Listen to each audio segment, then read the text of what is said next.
Good morning बच्चों, कैसे हैं आप लोग। चलिए सब अच्छे हैं और भगवान से ही आशा करते हैं कि आप और आपका पूरा परिवार भी मंगलमय हो। तो आप मेरा वीडियो देख रहे हैं वर्ग 8वीं विषय सामाजिक विज्ञान से भूगोल जो किताब है, भूगोल जो बुक है, उससे एक नया चैप्टर आज हम लोग स्टार्ट करेंगे। अध्याय 4 कृषि भाग 1। क्योंकि कृषि जो है अध्याय 4 जो है बहुत लंबी चर्चा का विषय है, बहुत लंबा पाठ है, इसलिए इसे हम लोग पार्ट बाय पार्ट जो है आपके सामने वीडियो प्रस्तुत करेंगे। तो बच्चों, आज कृषि पढ़ना क्यों जरूरी है। तो आप देखेंगे कि आप जो भी हम लोग दिन भर में जो भी भोजन करते हैं उसका प्रायः हिस्सा कृषि से संबंधित होता है। अगर आप चावल खाते हैं, भात खाते हैं, रोटी खाते हैं, बिस्किट खा रहे हैं, यहाँ तक कि जो कपड़ा पहनते हैं, मुर्गी पालन, पशुपालन, मछली पालन, अंडा पालन, ये सभी जो है कृषि से रिलेटिव है। अब ये कृषि भूगोल जो चैप्टर है उसमें कृषि का एक विशेष महत्व रखता है और यह महत्व जो है कृषि से रिलेटिव, क्योंकि हमारा पूरा भारतवर्ष जो है ज़्यादातर यानी लगभग 70% लोग, हमारी जो आबादी है, भारत की आबादी है, उसका 70% लोग कृषि करते हैं और उसी से अपना जीवन यापन चलाते हैं। चूँकि जो ग्रामीण इलाका है, जो गांव का इलाका है, उसमें ज़्यादातर लोग जो हैं वह कृषि से जुड़े हुए हैं और वह कृषि से ही अपना घर का पालन पोषण करते हैं, अपने घर की आजीविका को वह चलाते हैं। उनका पूरा जीवन ही कृषि पर निर्भर होता है। तो बच्चों, आज जो आप लोग खा के आए हैं, आप देखेंगे कि सुबह चावल खाए हैं या रोटी खाए हैं या बिस्किट खाए हैं, तो ये सारी चीज़ें जो हैं, चाय पिए हैं, शरबत पिए हैं या सत्तू खा के आए हैं या मकई खा के आए हैं, तो ये सारा चीज़ जो है वो कृषि से ही हमें प्राप्त होता है।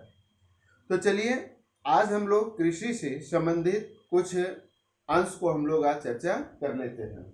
और इससे पहले आप सभी लोग मेरे वीडियो का यूट्यूब वीडियो जो है मुकेश सर ऑनलाइन क्लासेस जो मेरा चैनल है उसको आप लोग सभी को सब्सक्राइब करेंगे ताकि मेरा वीडियो जो है आप लोग के पास सबसे फर्स्ट फ्लोर पर आ जाएगा। तो चलिए, कृषि को अंग्रेजी में एग्रीकल्चर कहा जाता है। ठीक है, एग्रीकल्चर अंग्रेजी में, कृषि का अंग्रेजी में, कृषि को अंग्रेजी में क्या कहते हैं, एग्रीकल्चर। और एग्रीकल्चर को अगर हम लोग संधि विच्छेद करेंगे तो एगर जोर कल्चर, यानी एगर का मतलब क्या हो गया, भूमि या खेत। ठीक है, जो भूमि है या खेत है, और कल्चर का अर्थ हो जाता है जुताई करना, यानी भूमि का वह टुकड़ा। ठीक है, भूमि का अर्थ अगर किसी जमीन के टुकड़े पर कार्य कर कुछ उपजाना ही कृषि कहलाता है। तो देखेंगे कि आपके अगर माता पिता खेती कर रहे हैं, कृषि कर रहे हैं, तो आप देखेंगे कि भूमि का जो एक टुकड़ा है उस पर क्या करते हैं, कुछ कार्य करके, जैसे जुताई करना और उसमें बीज बोना, खाद देना, दवा देना, और फिर कटाई हो गया, छटाई हो गया, फिर भंडारण, ये सारा चीज प्रक्रिया आप लोग विज्ञान में 8वीं क्लास का जो विज्ञान है कृषि एवं उत्पादन, कृषि उत्पादन एवं प्रबंधन जो सब्जेक्ट है उसमें आप लोग कृषि से बहुत सारी जानकारी मिल गई होगी। तो उसी का एक भाग है कि किसी जमीन के टुकड़े पर कार्य कर कुछ उपजाना। अब कुछ उपजाना मतलब उपयोग की चीजों को उपजाना। ठीक है, क्या कहलाता है, कृषि कहलाता है। अब ये कृषि जो है आर्थिक क्रियाओं के रूप में माना जाता है। अब ये आर्थिक क्रियाएं क्या है, क्योंकि अभी हम लोग कुछ देर पहले ही इसकी चर्चा किए थे कि हमारे देश की 70%, लगभग 70% जनता या 70% ग्रामीण कृषि पर ही निर्भर है और उसी से अपना जीवन यापन या आर्थिक उन्नति करते हैं। अब यहाँ पर आर्थिक उन्नति, आर्थिक क्रियाएं चीज आ गया। तो आर्थिक क्रियाएं क्या है? आर्थिक क्रियाएं हैं कि मनुष्य की जिन क्रियाओं से आय मतलब इनकम होना है ना, आमदनी होना बढ़ती है और आर्थिक उन्नति होती है, आर्थिक क्रियाएं कहलाती हैं। यानी आर्थिक क्रियाएं मतलब जिस काम को हम कर रहे हैं, है ना, और उस काम को करने में हमें कुछ आय मिलता है। अब जैसे कि मान लीजिए कि आपके माता पिता अगर खेती कर रहे हैं तो उससे जो फसल होता है उससे उन लोग क्या करते हैं, बाजार में बेचते हैं, और बेचने के बाद जो उसे आय प्राप्त होती है वह उसका आर्थिक क्रिया कहलाएगा। आर्थिक मतलब रुपया, पैसा, धन दौलत से हम लोग इसको कंपेयर कर सकते हैं। ठीक है, आर्थिक मतलब अर्थ, अर्थ मतलब धन दौलत, धन रुपया पैसा। ठीक है, तो मनुष्य की जिन क्रियाओं से, क्रियाओं मतलब कार्य से आय बढ़ती है, ठीक है, वह आर्थिक उन्नति होती है। अब जैसे कि मान लीजिए कि आपके बड़े भाई अगर वो छोटा सा प्राइवेट स्कूल चला रहे हैं, ठीक है, तो उससे वो इनकम कर रहे हैं, या आपके भाई या कोई पड़ोसी जो है वह मुर्गी पालन कर रहे हैं, ब्रॉयलर मुर्गी दुकान खोले हुए हैं, या वो किराने की दुकान, राशन की दुकान खोले हुए हैं और उससे वो आय प्राप्त कर रहे हैं। ठीक है, कोई बगीचा लगा के वहां से फूल बेच के वो आय प्राप्त कर रहा है। कुछ लोग जो है ईंटा भाटा करके जो है अपनी आय को प्राप्त कर रहे हैं, इनकम कमा रहे हैं, तो वह उस व्यक्ति का आर्थिक क्रियाएं कहलाएगी। यानी जिस कार्य को करने में हमें अर्थ का लाभ होता होगा। ठीक है, आप अभी पढ़ रहे हैं, बड़े होके आप नौकरी करेंगे, ठीक है, हो सकता है नौकरी करेंगे, हो सकता है डॉक्टर बनेंगे, कोई इंजीनियर बनेंगे, कोई वकील बनेंगे, कोई हो सकता है कि एक अच्छा किसान बनेंगे, ठीक है, या कोई प्राइवेट कंपनी में या प्राइवेट कार्यों में आप लग जाएंगे। तो वह उनसे जो आपका इनकम होगा, जिससे आपको आय प्राप्त होगी और आपका उन्नति होगा। आप देखेंगे कि आपके माता पिता या आपके दादा दादी जो है छोटा सा घर में रहते थे, खपड़े का घर में रहते थे, आज आप जो है छत घर में रह रहे हैं। बहुत ऐसे लोग हैं जिनका घर खपड़े का था, है ना, आज वो छत बना लिए हैं। ऐसे भी बहुत सारे लोग हैं जिनके माता पिता खपड़े में हैं, आज भी खपड़ा में है, घास फूस के झोपड़ी में है। अगर उनके माता पिता खपड़े में रहते होंगे और वह अपनी आमदनी को बढ़ाकर, चाहे वो कृषि से हो या सर्विस से हो या प्राइवेट जॉब से हो या अन्य ऐसा कार्य से वो आमदनी कमाए, और फिर वो क्या किए, एक पक्का मजबूत घर बना लिए। तो इसको हम लोग क्या बोलेंगे, आर्थिक क्रियाएं, जिससे हमें आर्थिक उन्नति प्राप्त होती। उन्नति मतलब वृद्धि। ठीक है, हम रुपया पैसा तो मतलब हमारे पास थोड़ा सा इनकम का स्रोत बढ़ जाएगा, है ना, तो वह आर्थिक क्रियाएं कहलाती हैं। क्लियर हो गया? आर्थिक क्रियाएं यानी वैसी जिन क्रियाओं से आय बढ़ती है। ठीक है, क्लियर हो गया? चलिए, अब यहाँ पर आर्थिक क्रियाओं की 3 प्रकार हैं।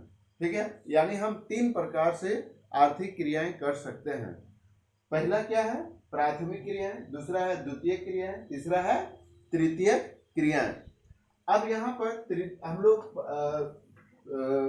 बिंदुवार जो है विभिन्न क्रियाओं के बारे में जानेंगे। तो प्राथमिक क्रियाएं, सबसे पहले हम लोग जानेंगे कि प्राथमिक क्रियाएं क्या है। ठीक है, प्राथमिक का मतलब क्या हो गया, शुरुआती, शुरू से।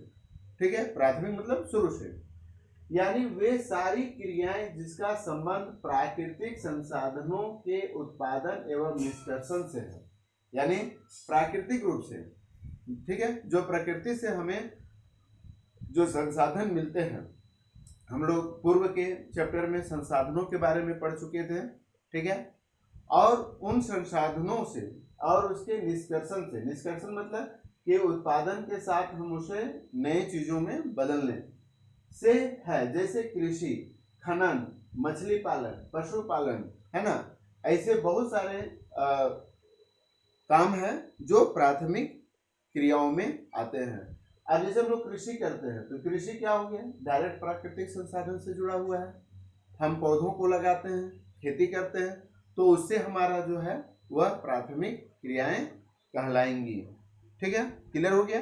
प्राथमिक क्रियाएं मतलब जो शुरुआती है, यानी जिसका संबंध प्राकृतिक संसाधनों के उत्पादन एवं निष्कर्षण से है। ठीक है, समझ में आ गया। अब जैसे कि खनन है, तो खनन में क्या होता है, हम लोग खनन के बारे में पढ़ चुके हैं। यानी खनन जो है, जिसको हम लोग जमीन के अंदर से कोड़ के निकालते हैं, है ना, और उसे निकालना ही प्राथमिक। अब जैसे कोयला है, लोहा है, तो जो हम लोग कोड़ के बाहर निकाल लिए वही प्राथमिक क्रियाएं कहलाएंगी, यानी शुरुआत में जो हमें प्राप्त होता है। ठीक है, इसके बाद है द्वितीय क्रियाएं। अब द्वितीय क्रियाएं क्या है, प्राथमिक क्रियाओं से प्राप्त सामग्री को निर्मित वस्तुओं में परिवर्तित किया जाना। अब जैसे देखिए, हम लोग खेती की है, धान पैदा हो गया, अब हम लोग धान से डायरेक्ट तो भात नहीं बना लेते हैं, धान से हम लोग क्या करते हैं, चावल बनाते हैं। अब जैसे गेहूं है, तो गेहूं तो हमें कृषि की है, वो प्राथमिक क्रिया हो गया, कृषि की है, गेहूं का फसल बोए, उससे हमको गेहूं मिल गया। अब डायरेक्ट हम लोग गेहूं तो खा नहीं सकते हैं, तो उस गेहूं को हम लोग क्या करते हैं, पहले आटा बनाते हैं। ठीक है, आटा बनाए, बिस्कुट बनाए, डबल रोटी बनाए। ठीक है, ऐसे बहुत सारी चीज जो होते हैं जो आटा से बनाया जाता है।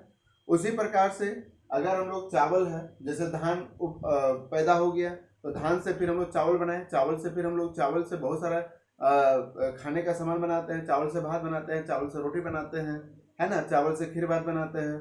ऐसे बहुत सारी चीजें हैं जो चावल से बनाए जाते हैं और उसको हम लोग खाते हैं। उसी तरह से जैसे कपास है, कपास का हम लोग पौधा रोपते हैं, उससे कपास होता है। तो डायरेक्ट जो कपास जो होता है, उससे डायरेक्ट हम लोग कपड़ा नहीं बनाते हैं, कपास से जो है रुई बनती है। आप लोग तंतु से वस्त्र तक जो है क्लास 6 में पढ़ चुके हैं कि तंतु से वस्त्र कैसे बनाए जाते हैं।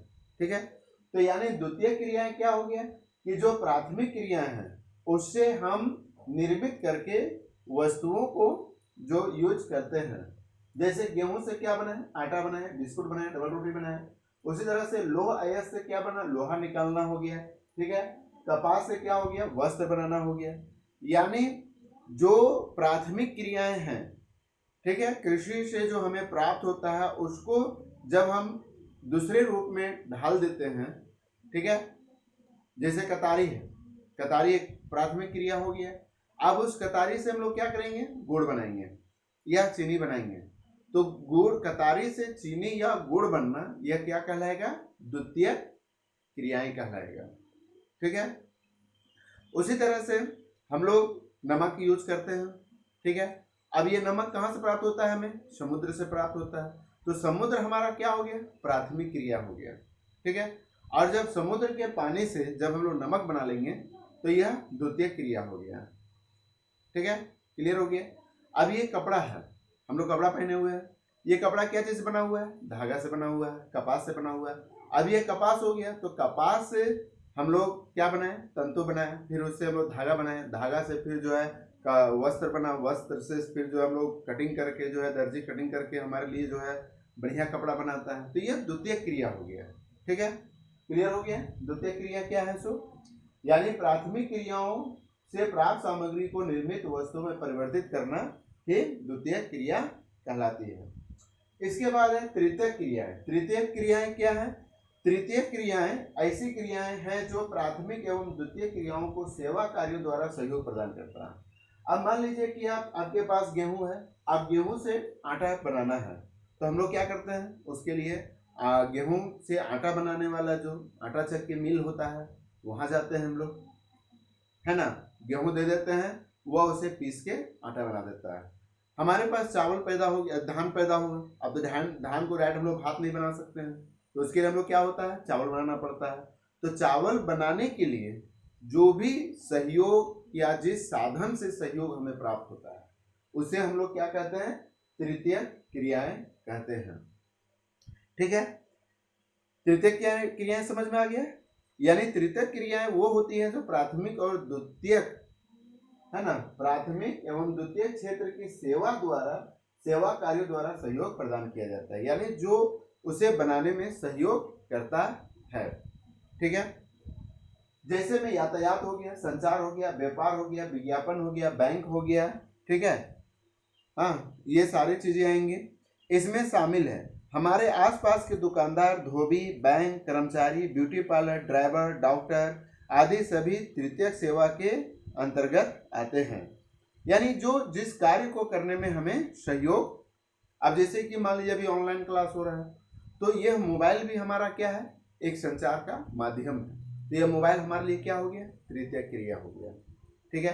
पंखा, अब ये पंखा बना हुआ है, टीवी बना हुआ है, फ्रिज बना हुआ है, कूलर बना हुआ है ना, तो ये सभी क्या है, तृतीयक क्रियाएं हैं। ठीक है। तो आइए हम लोग विश्व के सर्वाधिक प्राचीन एवं प्रचलित प्राथमिक क्रिया कृषि के बारे में जानते हैं। प्राथमिक क्रिया जो है हमारा क्या है, कृषि है। यानी कृषि से ही बहुत सारी चीजें जो हैं वह बनती हैं। वैसे बहुत सारी दवाएं जो होती हैं वह कृषि से ही प्राप्त होता है। तो इसके बारे में हम लोग जानेंगे। और ये याद रखना है कि कृषि के अंतर्गत जो है वह फसल उत्पादन एवं पशु पालन दोनों ही शामिल है। ठीक है। यानी ये नहीं समझिएगा कि कृषि के अंतर्गत में सिर्फ खेती बाड़ी ही आएगा। ठीक है। कृषि के अंतर्गत में सिर्फ खेती बाड़ी ही आएगा, ये नहीं सोचना है। यानी कृषि के अंतर्गत में जो है कृषि जो फसल है वो आएंगे, और उसके साथ जो है हमारा पशुपालन की क्रियाएं भी आएंगी। इसीलिए थोड़ा सा याद रखना है कि कृषि के अंतर्गत, यानी अगर हम देखेंगे कृषि बराबर क्या हो जाएगा, कृषि बराबर फसल उत्पादन, फसल जो हम लोग उत्पादन करते हैं, प्लस पशुपालन। अब ये पशुपालन में कुछ भी आ सकता है। आप अगर मछली पाल रहे हैं, ऐसे मत्स्य पालन भी कहा जाता है, लेकिन उसको भी पशुपालन में ही रखा जाता है। आप ब्रॉयलर हो गया, ब्रॉयलर मुर्गी दुकान खोले हैं, चाहे देहाती हो या देसी हो, विदेशी हो, ब्रॉयलर हो, तो ये सभी कृषि के अंतर्गत में ही आता है। सुख पालन, बहुत इस जगह पर शुगर का पालन किया जाता है। यानी आर्थिक क्रियाओं को शॉर्ट शब्दों में देखेंगे तो प्राथमिक में कृषि, खनन, पशुपालन, मत्स्य पालन आदि आ जाएगा। द्वितीयक में लौह अयस्क उत्पादन, वस्त्र उत्पादन, खाद्य प्रसंस्करण, ये सब आ जाएगा। तृतीयक में बैंकिंग, यातायात, बीमा, संचार, विज्ञापन, जो उसे सहयोग करता है, विज्ञापन। अब अगर आप हॉर्लिक्स खाते हैं तो क्यों खाते हैं, क्योंकि विज्ञापन में दिखाया जाता है कि हॉर्लिक्स खाने से शरीर मजबूत होता है, दिमाग तेज होता है ना। आप अगर मार्गो साबुन से नहाते हैं तो क्यों नहाते हैं, क्योंकि मार्गो साबुन जो है यह बताता है विज्ञापन में कि हमारे शरीर के कीटाणुओं को मारता है। आप लक्स साबुन से क्यों नहाते हैं, विज्ञापन में यह बताता है कि लक्स साबुन से नहाने वाले गोरे हो जाते हैं।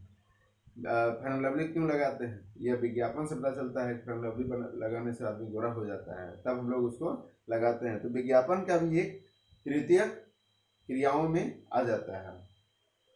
तो विश्व में 50%, यानी विश्व की लगभग 50% और भारत की लगभग 2/3 जनसंख्या यानी लगभग 70% प्रत्यक्ष या अप्रत्यक्ष रूप से कृषि पर आश्रित है। ठीक है। अब यहाँ कृषि कार्य के लिए उपयुक्त, अगर हमको खेती करना है, ठीक है, कृषि कार्य के, है ना, कृषि कार्य के उपयुक्त कारक, यानी अगर आपको खेती करना है तो उसके लिए आपको कौन कौन से कारक होने चाहिए, थोड़ा सा इसके बारे में भी हम लोग जानकारी ले लेंगे। एक हो जाएगा क्या, अनुकूल स्थलाकृति। अनुकूल स्थलाकृति मतलब स्थल आकृति। ठीक है। स्थलाकृति मतलब स्थल की आकृति, यानी हम कृषि वैसे जगह करेंगे जहां के स्थल हमारे अनुकूल होंगी। अब जैसे अगर मान लीजिए आप कृषि जो है पहाड़ में करना चाहते हैं, मरुस्थल में करना चाहते हैं, बर्फीला इलाका में करना चाहते हैं, तो यह काफी टफ होगा। ठीक है। और आप कैसी जगह पर कृषि करना चाहेंगे, जहाँ के मिट्टी उपजाऊ है, समतली है ना, वहां पर आप कृषि करना चाहेंगे। जहाँ वर्षा अच्छा होता होगा, पानी की व्यवस्था होगी अच्छी, तो वहां पर आप कृषि करना चाहेंगे। तो यानी आपको कृषि कार्य के लिए अनुकूल स्थलाकृति होना जरूरी है। दूसरा हो गया मृदा, यानी मिट्टी का होना जरूरी है। ठीक है, आप पत्थर में खेती नहीं कर सकते, खारा पानी का या पानी में आप जो है कृषि नहीं कर सकते। हालांकि एक दो कृषि जो होता है पानी में, जैसे कि ये क्या बोलते हैं, सिंघाड़ा, जिसको पानी फल भी कहते हैं, वो अक्सर पानी में किया जाता है। एक दो फसल हम लोग कर सकते हैं, बाकी फसल तो आपको मृदा में ही करने होंगे। ठीक है, और तीसरा हो गया जलवायु, यानी वहां की जलवायु जिस टाइप की होगी, ठीक है, वहां का फसल जो है कृषि उसी टाइप का हम लोग। अब हम लोग तरफ जो है ऐसा जलवायु है कि कृषि जो है धान का और गेहूं का अच्छा माना जाता है, तो इसलिए हम लोग तरफ आप देखेंगे कि धान और गेहूं जो है अधिक मात्रा में हम लोग कृषि करते हैं। और एक चीज याद रखना है कि भू कृषि योग या कृषिगत भूमि, ठीक है, तो कृषि योग यानी कृषि योग किसको बोलते हैं, तो कृषि योग हो गया ऐसी भूमि जिस पर, थोड़ा सा याद रखना है, ऐसी भूमि जिस पर कृषि, है ना, जिस पर कृषि किया जा सकता है, कृषि किया जा सकता है। यानी कृषि योग या कृषिगत भूमि किसे कहते हैं, यानी वह भूमि जिसमें हम कृषि कार्य कर सकते हैं। अब थोड़ा सा ध्यान दीजिए, हम लोग तरफ जो है बंजर भूमि, जिसको लोग टाण भी कहते हैं, है ना, तो टाण जो है अक्सर बरसात के सीजन में एक फसल हम लोग करते हैं। लेकिन अगर उसी टाण में अगर हम लोग कुआं या बोरिंग करवा दें या पानी को उपलब्धता करवा दें, तो वह भी जमीन हमारे लिए क्या हो जाएगा, कृषि योग्य जमीन हो जाएगा। ठीक है, ऐसे बहुत सारे जमीन है जहां पर हम लोग कृषि नहीं करते हैं। आप यहाँ पर देख सकते हैं कि विश्व के कृषिगत भूमि का विवरण जो भी आप देख रहे हैं, विश्व का ये मानचित्र है, और उसमें जो है जो आप हरे हरे चीज देख रहे हैं, हरा हरा जगह देख रहे हैं, भारत का प्रायः जो है आप देख रहे हैं, यहाँ पर दिखाई पड़ रहा होगा, भारत का पूरा हिस्सा जो है हरा है, यानी ज्यादातर जो है हमारे देश में कृषि किया जाता है। और एक चीज याद रखना है कि विश्व के कुल धरातल भूमि का, यानी जितना हमारे पास भूमि है, जमीन है, उसका 11% ही कृषि योग्य है ना।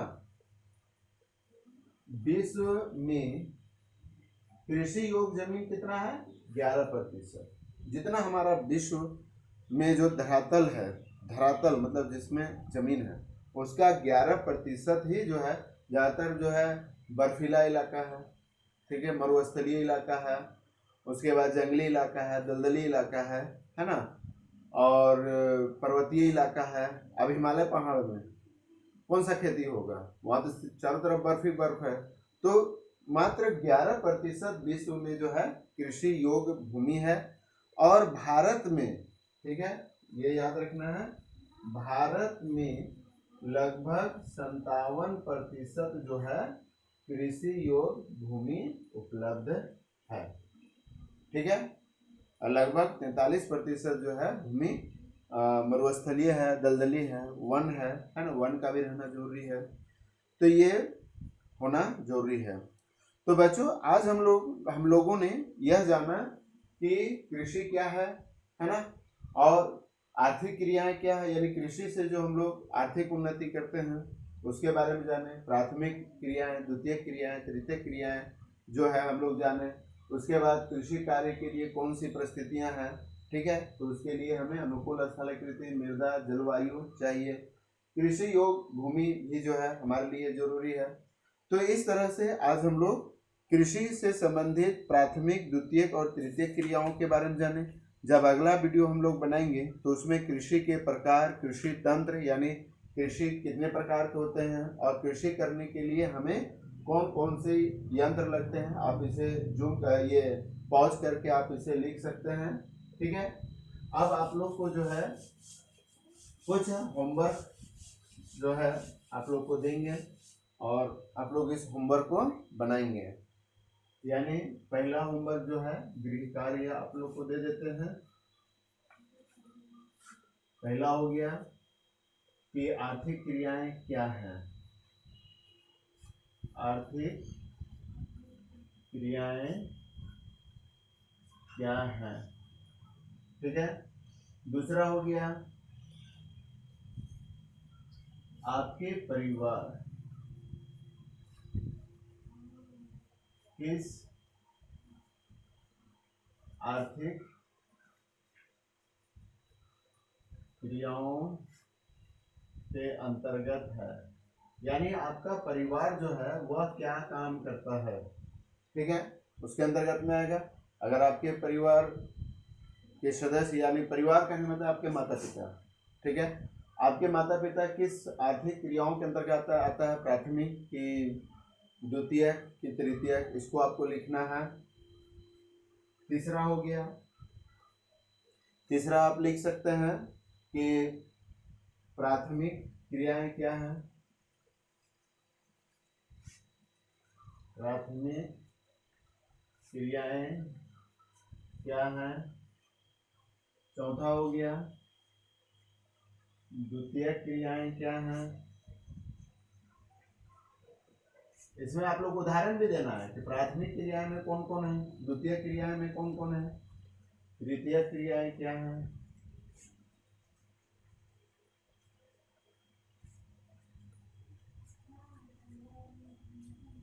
और कृषि उपयुक्त कारक क्या कौन कौन से हैं।